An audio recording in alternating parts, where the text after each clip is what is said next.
Donc, je m'appelle Camille Marini, je suis CTO chez Owkin.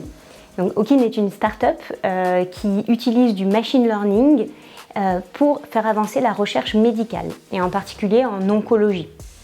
Donc, une des particularités de Owkin est son travail notamment autour du respect de la confidentialité des données. Pour créer ce savoir à partir de données, on travaille avec des données d'hôpitaux. Évidemment, l'idée c'est de ne pas faire sortir les données de ces hôpitaux-là, donc les garder dans les hôpitaux et pouvoir tout de même créer du savoir avec du machine learning à partir de données de plusieurs hôpitaux. En tant que CTO, je suis responsable du développement des produits logiciels et de sa partie technique. Donc ça a deux axes. Le premier axe, c'est le management de l'équipe technique, donc qui construit ces logiciels. Donc c'est une équipe d'ingénieurs logiciels. On est une vingtaine. Et le deuxième axe, c'est l'aspect vraiment technique en lui-même, donc le choix de l'architecture et des technologies, de ce genre de choses-là. Donc depuis petite, j'ai beaucoup aimé les maths, donc ce qui m'a amenée au final à faire une école d'ingénieur généraliste, les mines de Paris. Et puis ensuite, étant attirée aussi par la compréhension de comment fonctionne l'océan, j'ai fait une thèse en océanographie dynamique. Donc l'idée était d'utiliser des méthodes statistiques et de l'analyse de données pour comprendre la variabilité climatique, la modéliser et comprendre quel était le rôle de l'océan d'être dans cette variabilité climatique. Donc petit à petit, j'ai vu apparaître l'essor du machine learning, notamment aussi dans ce domaine-là, qui pouvait apporté sa petite pierre à l'édifice. Et après quelques années dans la recherche, j'ai été attirée par le monde des startups, par le privé qui avait l'air dynamique, ça avait l'air de bouger, etc.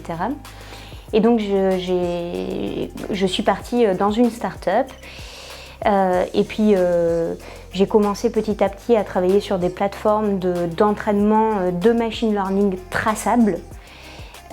Et depuis ce moment-là, j'ai continué là-dedans. Et donc aujourd'hui, ce que je fais à Owkin s'inscrit tout à fait dans ce parcours-là. Donc j'ai pas toujours voulu faire le métier de CTO, j'ai toujours voulu être océanographe. Mais c'est un métier qui aujourd'hui me plaît beaucoup et qui permet d'allier des aspects techniques et des aspects management. Mon principal conseil pour les femmes qui veulent s'orienter dans le numérique, c'est de ne pas être intimidée. De ne pas être intimidée par les personnes qui vont avoir un point de vue très fort, ce qu'on retrouve quand même pas mal dans le numérique. Et de garder en tête qu'avoir des doutes, amener du compromis, ça fait avancer mieux les choses en général.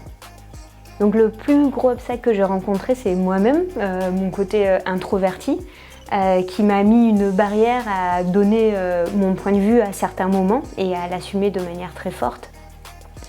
Et à être du coup un peu impressionnée par des gens qui vont taper le poing sur la table. Et ça, je pense que ça vient du côté éducation. Évidemment, c'est pas du tout biologique. Donc, on a tendance, et encore maintenant, je pense, à éduquer les petites filles à conformer, à faire bien les choses, à prendre en compte le point de vue de tout le monde, à faire en sorte que machin soit content, etc. Et ça nous amène à être plus dans le compromis. Et tandis que les garçons, alors évidemment, je ne veux pas faire des généralités, on a tendance à les éduquer un peu plus dans la performance. Et donc à assumer des choix de manière très forte. Et donc ce qui amène à ce que dans un milieu principalement masculin, comme il se trouve et le numérique de moins en moins, mais toujours quand même principalement aujourd'hui, à avoir un environnement où les avis vont être très forts et très tranchés. Donc j'ai deux modèles, une première qui est Nathalie Loiseau, donc, principalement pour le livre qu'elle a écrit, pas pour le côté politique, qui s'appelle Choisissez tout. Elle a écrit au moment où elle est devenue directrice de l'ENA, après avoir quitté le Quai d'Orsay. Et notamment, elle a mis en place, elle a changé le concours d'entrée pour que ce soit plus égalitaire. Donc dans égalitaire, il y a aussi accès à plus de femmes, parce que l'ENA est quand même un environnement très masculin. Et elle a aussi fait en sorte que les personnes aient une meilleure formation en management. Et dans ce livre, elle parle de la place des femmes et notamment, elle arrive à présenter d'une bonne manière à comment oser dans le quotidien à prendre sa place dans des métiers de direction, tout en gardant son côté féminin. Voilà. Tout ça, c'est un premier modèle. Et un autre modèle, c'est Armin Kohl. C'est quelqu'un qui n'est pas connu, c'était mon chef dans la recherche à un certain moment.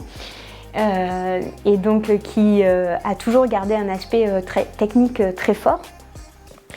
Et ce que j'apprécie énormément chez lui, c'est qu'il arrive à voir le jeu dans son métier au quotidien. Et donc ça, c'est quelque chose que je trouve magique pour égayer son temps au travail.